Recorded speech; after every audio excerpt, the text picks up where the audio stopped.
Ya susah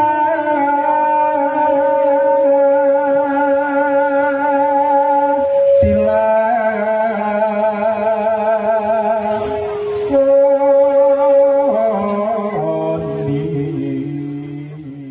Sedulur, jangan sekali-kali menganggap enteng bulan Suro. Ini bukan bulan biasa. Alam halus terbuka, energi gaib bergerak liar, dan pelanggaran sekecil apapun bisa berujung petaka. Banyak yang sudah mengabaikan larangan dan menyesal seumur hidup. Apakah panjenengan tahu apa saja yang tidak boleh dilakukan di bulan ini? Simak baik-baik karena 7 larangan ini bukan sekadar mitos, tapi pesan dari leluhur yang tak boleh disepelekan. 1. Dilarang menyelenggarakan pernikahan. Larangan pertama yang sangat terkenal di masyarakat Jawa adalah tidak boleh menikah di bulan Suro. Mengapa demikian? Sebab bulan ini dianggap sebagai waktu berkabung spiritual dan waktu bertapa bagi para leluhur. Menikah, yang merupakan prosesi penuh kegembiraan, tawa dan pesta, dinilai tidak selaras dengan energi tenang dan sakral yang menyelimuti bulan Suro. Banyak yang menganggap larangan ini hanya mitos belaka. Namun, ratusan kisah nyata membuktikan bahwa mereka yang nekat menikah di bulan ini sering mengalami kejadian aneh, hubungan rumah tangga yang tak harmonis, keguguran berulang, sampai suami istri yang sering sakit-sakitan.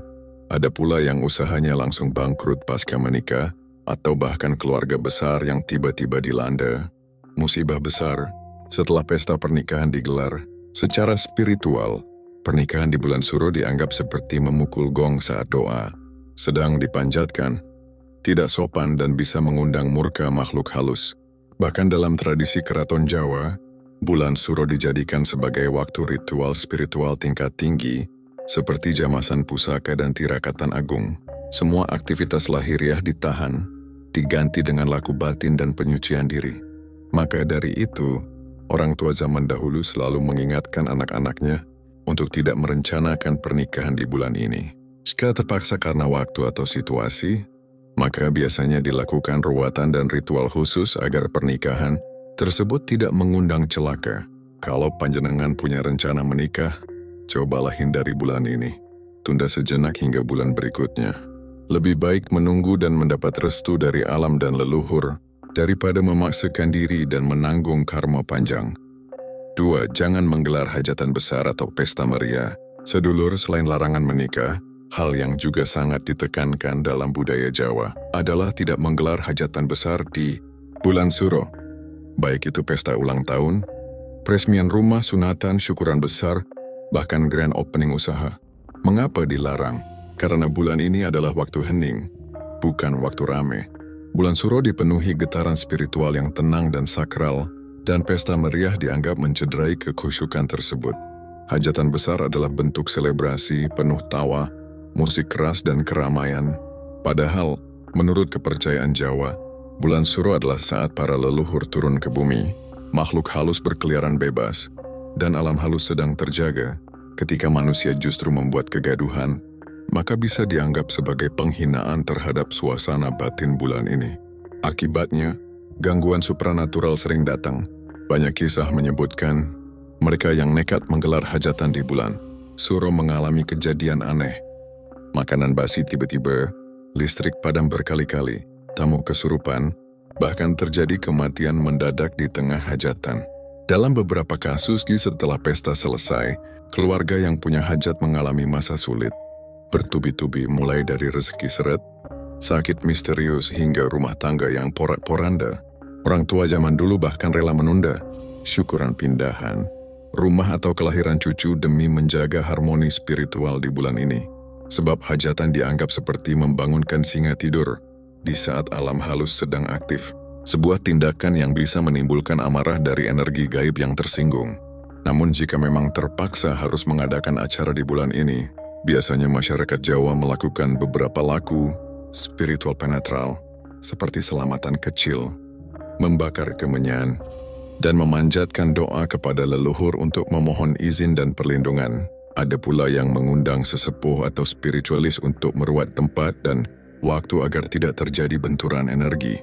Jadi sebaiknya jika panjenengan merencanakan acara besar, Tunda sampai bulan suro berlalu. Lebih baik menunggu demi keselamatan jangka panjang, daripada memaksakan dan menanggung akibat beratnya. 3. Dilarang menjemur pusaka di malam hari. Dalam budaya Jawa, pusaka bukan sekadar benda tua, tapi dipercaya memiliki tuah, kekuatan spiritual, dan isi yang harus dihormati. Pada bulan suro, para pemilik pusaka biasanya melakukan jemaison atau penyucian benda keramat seperti keris, tombak, dan tombok. Namun ada aturan penting yang tak boleh dilanggar.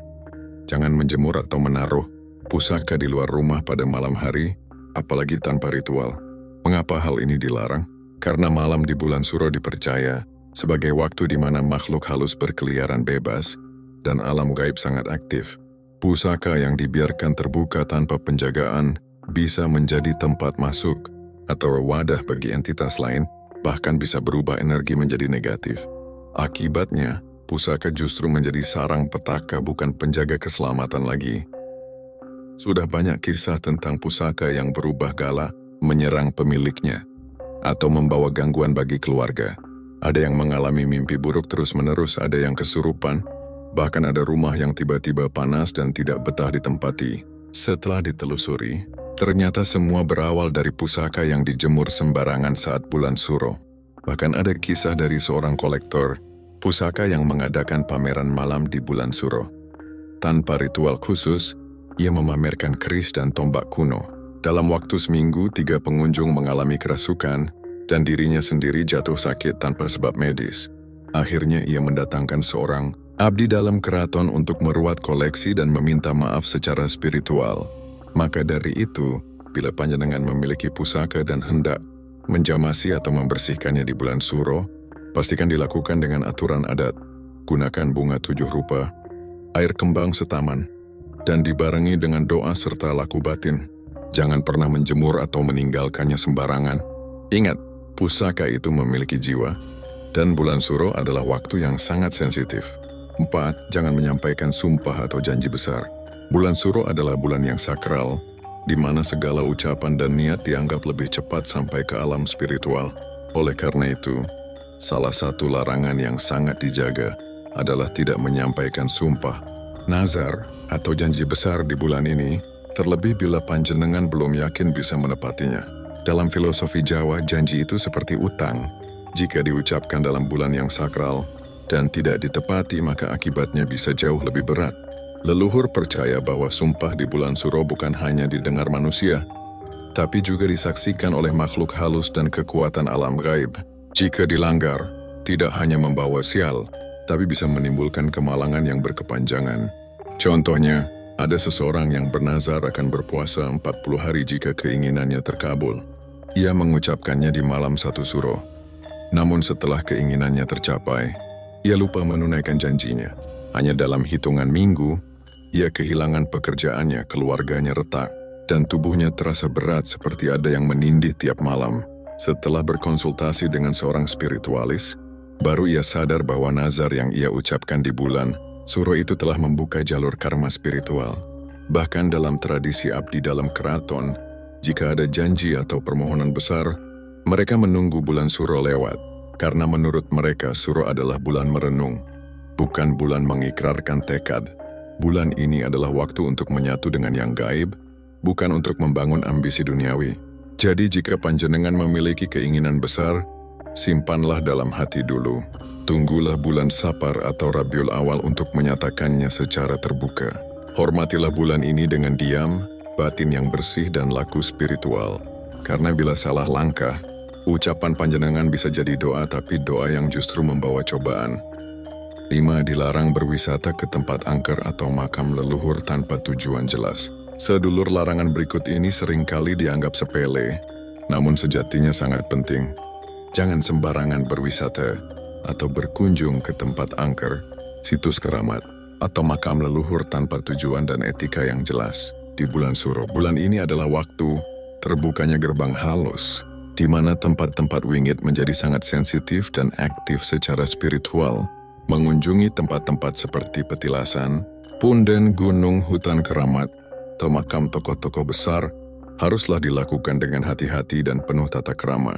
Apalagi di bulan suro, Niat dan sikap seseorang bisa sangat memengaruhi energi yang diterima dari tempat tersebut. Banyak orang yang datang hanya karena penasaran, sekadar uji nyali, atau konten hiburan, justru berujung kesurupan, gangguan gaib, bahkan diikuti makhluk halus hingga ke rumah. Dalam kepercayaan Jawa, tempat angker adalah lokasi yang didiamkan oleh entitas tak kasat mata. Bila kita datang tanpa permisi, tanpa sesajen atau tanpa niat yang bersih, maka mereka akan merasa terganggu. Di bulan Suro ketika alam halus sedang terjaga penuh, tindakan seperti itu dianggap mengusik kedamaian dimensi lain. Akibatnya bisa berupa mimpi buruk, rumah terasa panas, pertengkaran dalam keluarga, atau tubuh terasa berat dan sakit tanpa sebab medis. Banyak kejadian nyata terjadi dari tindakan sembrono ini. Ada yang mendadak kesurupan setelah memfoto pusaka tua, ada pula yang membawa pulang batu atau benda dari tempat angker dan hidupnya tak tenang setelahnya. Padahal dalam ajaran Jawa, benda-benda di tempat keramat bukan untuk diambil sembarangan. Setiap lokasi keramat memiliki penjaganya, baik dari alam gaib maupun leluhur yang masih menunggu. Jika panjenengan hendak berziarah ke makam leluhur di bulan Suro, lakukan dengan tertib dan niat tulus. Bawa bunga, bacalah doa dan jangan banyak bicara kasar. Hormatilah suasana. Jangan sekali-kali melakukan hal iseng, tertawa terbahak, atau mencoba berkomunikasi dengan makhluk halus di sana. Apalagi jika niatnya hanya untuk konten video. Itu sangat tidak bijak. Ingat, bulan Suro adalah waktu untuk menyepi, bukan untuk berpetualang ke dunia gaib. Jangan salah langkah, sebab salah niat bisa membuka pintu malapetaka. 6. Jangan membuang atau membakar barang secara sembarangan. Larangan yang keenam adalah tidak membuang atau membakar barang sembarangan di bulan Suro. Hal ini tampak sederhana, namun memiliki konsekuensi spiritual yang besar. Dalam kepercayaan Jawa, bulan ini adalah waktu pembersihan batin dan spiritualitas, bukan waktu untuk membuang energi tanpa kendali. Membuang barang, terutama yang sudah lama disimpan, harus dilakukan dengan hati-hati. Barang-barang tertentu seperti pakaian lama, boneka, cermin, atau benda warisan bisa menyimpan energi atau pengaruh dari masa lalu. Ketika dibuang atau dibakar tanpa ritual atau doa pelepasan, energi tersebut bisa melompat ke penghuni rumah atau menciptakan ketidakseimbangan spiritual. Ada kisah nyata dari sebuah keluarga yang membersihkan gudang saat bulan Suro. Mereka membakar pakaian-pakaian lama, termasuk pakaian milik almarhum kakek. Sejak malam itu, suara-suara aneh terdengar di rumah mereka. Anak kecilnya menangis tiap malam, dan istri sang pemilik rumah tiba-tiba sakit tanpa sebab. Setelah didatangkan sesepuh kampung, diketahui bahwa mereka membakar barang milik leluhur tanpa izin. Batin dan arwahnya terganggu. Dalam budaya Jawa, barang-barang yang memiliki sejarah batin tidak boleh dibakar atau dibuang sembarangan, apalagi di bulan Suro. Ketika gerbang alam halus terbuka lebar, proses pembuangan sebaiknya disertai doa air bunga, atau bahkan sekadar niat tulus untuk melepas dengan hormat. Kalau perlu, mintalah petunjuk dari orang sepuh atau orang pintar. Begitu pula dengan membakar sampah atau benda tidak jelas saat malam Suro, itu bisa mengundang perhatian dari entitas halus. Sebab, api adalah elemen yang sangat kuat dan sering digunakan dalam ritual pemanggilan. Jika dilakukan sembarangan, bisa saja malah membuka portal yang tidak diinginkan. Pesan dari leluhur, jika ingin bersih-bersih rumah di bulan Suro boleh saja, tapi lakukan dengan niat baik, ucapkan permisi, dan jangan membuang dengan sembarangan. Alam bisa marah jika panjenengan ceroboh. 7. Jangan bertikai atau berkata kasar di rumah. Larangan terakhir ini sering luput dari perhatian, padahal dampaknya sangat besar. Jangan bertengkar, berteriak, atau berkata kasar selama bulan Suro, apalagi di dalam rumah sendiri. Rumah adalah tempat yang sakral, tempat berkumpulnya energi keluarga. Dan di bulan Suro, aura di dalam rumah menjadi lebih peka dari biasanya. Pertengkaran, amarah, dan kata-kata kasar bisa menjadi pemicu terbukanya celah gaib dalam rumah. Dalam keyakinan Jawa, rumah yang penuh emosi negatif saat bulan Suro bisa menjadi tempat masuk bagi makhluk halus yang tertarik pada energi keruh. Jika rumah penuh amarah, entitas dari dimensi lain bisa ikut tinggal tanpa disadari. Sudah banyak kisah tentang rumah yang mendadak berat. Setelah suami istri sering bertengkar saat bulan Suro, ada juga anak-anak yang jadi mudah kesurupan, rezeki keluarga seret, atau anggota keluarga mendadak terkena penyakit aneh. Ternyata semua berawal dari konflik yang tidak disadari, membuka jalan bagi makhluk tak kasat mata untuk menetap. Leluhur Jawa selalu mengajarkan bahwa suro adalah waktu untuk menjaga laku batin, menjaga lisan, dan menjaga suasana rumah tetap adem. Oleh karena itu selama bulan ini, sebaiknya keluarga saling menahan diri, memperbanyak doa bersikap lembut, dan membersihkan rumah dengan air bunga atau kemenyan setiap malam Jumat Kliwon. Jika panjenengan merasa suasana rumah sedang panas, ada baiknya mengalun doa-doa pelindung seperti ayat kursi atau doa Jawa seperti Rajah Kalimasada untuk menetralkan aura rumah. Karena rumah yang tentram di bulan Suro akan dilimpahi ketenangan sepanjang tahun. Tapi jika dipenuhi emosi dan konflik, bisa jadi petaka akan terus datang bertubi-tubi. Sedulur, bulan Suro bukan sekadar penanda awal tahun Jawa. Ia adalah waktu sakral yang penuh dengan makna, batin dan getaran spiritual yang sangat kuat. 7 larangan yang kita bahas barusan bukanlah mitos belaka, tapi bagian dari warisan leluhur yang mengerti benar bagaimana menjaga harmoni antara alam nyata dan alam gaib. Bulan Suro mengajarkan kita untuk tidak gegabah, tidak sombong, dan tidak sembarangan dalam bertindak.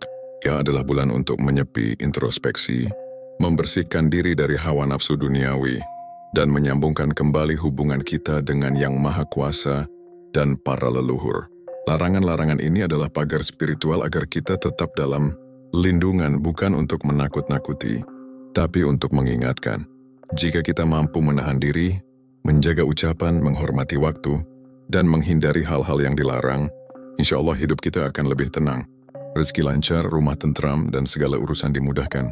Tapi jika kita abai menantang dan menganggap enteng bulan ini, jangan salahkan siapa-siapa bila yang datang justru musibah tanpa ujung. Mari kita jaga bulan Suro dengan penuh rasa syukur, penuh eling dan waspada. Tulis di kolom komentar, apakah panjenengan pernah mengalami kejadian aneh di bulan Suro? Atau pernah melihat akibat dari larangan yang dilanggar? Cerita panjenengan bisa menjadi pelajaran bagi banyak orang. Sampai bertemu di video berikutnya. Tetap waras, tetap waspada. Rahayu, Rahayu, Rahayu.